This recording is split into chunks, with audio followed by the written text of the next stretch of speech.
Hi everyone, in this video we're going to be talking all about Gclids or Google Click Identifiers. We're going to be talking about what they are, how to implement them correctly, and then why do we even need them. And if you watch till the end, you'll become an expert in Gclid, offline conversion tracking, and ad operations in general. So we can just jump right in.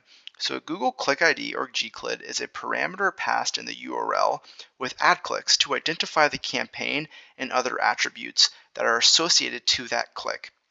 So basically, when you're searching for HVAC near me and you click on an ad, if the ad has account level tracking set up, you're going to see a little Gclid in the URL. And it's basically a string of letters and numbers that are unique to every click.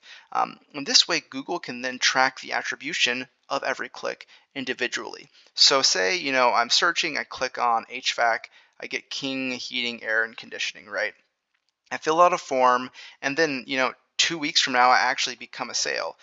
The ad manager can then loop that Gclid data back to Google and say, "Hey, this Gclid on February 28th became a sale. Let's try to generate more leads like this lead, right?" And over time, you can start to build conversion metrics and bid strategies that are configured for offline conversions and revenue-based data, right? And that's really vital. However, if you do not have your account set up appropriately, you'll never even be able to pass the Gclid through. So the way we do this is you go into Google Ads, and you actually going to go into account level settings and go into auto tagging and just ensure auto tagging is checked. And then if you hover above the question mark, it'll just say, this automatically adds a parameter to your URL to help with tracking offline conversions and reporting on them accurately. So clearly, this ad company or ad manager has the ad account set up correctly. There are many ads that don't have Gclids, right? So you want to make sure first this is checked. So that's pretty easy, right? The difficulty with configuring your account or configuring Gclids correctly is really how do we then pull the Gclid into our CRM, right? And feed that data back. So what we do is that we build out forms that have hidden fields, and they're basically query strings, and they're able to read the URL. So they can say, hey, basically, Tripetto, find the UTM that says campaign, find the UTM that says medium, find the UTM that says content, and then find the Gclid. And when someone fills out a form and all this data is available, it then imports it into your CRM directly, right? So we're actually going to go into campaign URL builder.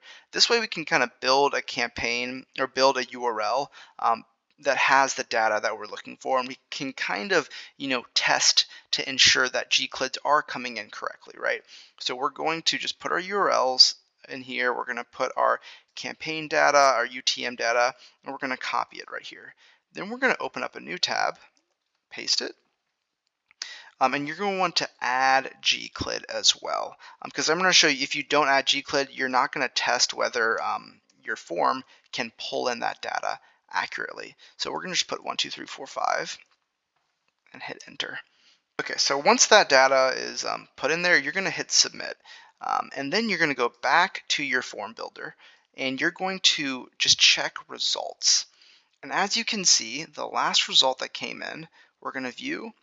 It has all of the data, test lead, Main Street, but then it also has this hidden information right here, right? So we've got the UTM campaign data, the medium, the source, the Gclid, and even our timestamp, right, which is really important. So this hidden field, and not every form builder has this ability. You might need to work with a developer to make sure you can pull in the data, but having that the ability to pull in the parameter is really, really vital. It took me a long time to figure out that this was the missing link to getting the Gclid, right? Because there's a few advanced ways to do it using your own custom parameters, but I find this is the easiest and most effective way to pull in this information, right? So once you have your form obviously connected to a CRM, and you can create triggers that say basically when this lead hits sale or hits application, send Gclid data back to Google.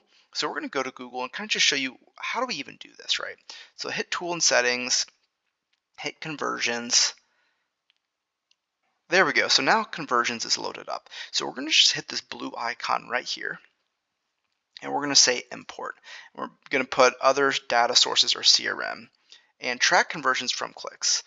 So you're going to then get this conversion settings. So you're going to basically create, hey, you've got two options, qualified lead or converted lead. I like to put both, right? So if your sales cycle has an application and a closing, right, you want to put both because the more data, the better. So for this example, we're going to just put qualified lead, application submitted, and then we're going to put the monetary value. And I think it's really important because if you can do the math on your business and create a revenue-based approach, you can scale this, really close and really accurate to build out an ROI that works for your business, right? So say every application I get basically is worth $1,500. And we're going to put 1 just because this is for leads, not for purchases. And then the rest of the settings work fine, right? So then we're going to hit um, import from uploads. And that's really important, right? If you can import from your CRM, that's great, right? A lot of businesses have that ability, some don't, right? So if you're an agency or you're a third party, often I find that just importing it from a Google spreadsheet, really works well. So we're going to go to uploads and then hit finish. Great, now that this is loaded, we can go to uploads and we can show you exactly how to put this data in a spreadsheet and then send it over to Google. So just hit uploads. And we're going to just do a brand new upload. And then Google has a lot of templates, right? So you're going to hit select source. We're going to do a Google Sheet, and we're going to then link this to Google. And then let's actually go right into the spreadsheet. Okay, so now that we're in the spreadsheet, this is the format that Google asks, right? It's going to want Google Click ID, conversion name, conversion time. So you're going to timestamp this, conversion value, conversion currency, and then the parameter of really just the time zone, right? So we're going to drop in all the data. So this is a test Gclid. We've got application submitted, which is the exact, it's really vital that you have the exact offline conversion metric. So let's go to our summary. Okay, application submitted, application submitted. Yep, timestamp. Our value is 1500 and then USD.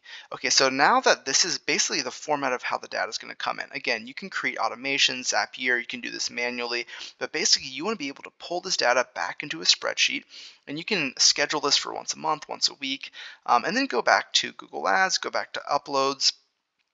You're going to hit plus again, Google Sheet, and then Google asks that you basically give your Google Sheet access to this specific email address. And this is really important. If you don't give access, then Google basically will not be able to bring that data into this Google Sheet. So hit Google Sheets again, hit data. We're going to go to sharing. Little finicky right now. Okay, hit share, share with others. And then right here, you're going to basically put what Google's asking and drop it down and then just hit send and save. And then that way, Google can now see this sheet and see the data, the Gclid data, the conversion name data, and things like that, right? Okay, so hit cancel. All right, done. We're going to go back. So basically, once you do that and you can actually upload and link the Google Sheet, this data is going to come in, and it takes us generally, I like to say, about 12 to 24 hours. Sometimes it can be as quick as 6. But after 24 hours, if you're not seeing data populating in this conversion tab, then something's wrong, right? But the nice thing is that often, Google will tell you, hey, if your upload, there was an issue with your upload, your time zone parameter was incorrect formatted, and there's a lot of resources to kind of figure out the right formatting, things like that, but it's really pretty straightforward. Once you get the formatting correctly, then you'll be able to pull in the Gclid data accurately. Yeah, so that's really, the full video. We wanted to touch a little bit on, what Gclids are, how to track them, and then inevitably how to push them back into Google to get value for it, right? So if you like this video, please like, subscribe, and we'll see you on the next one.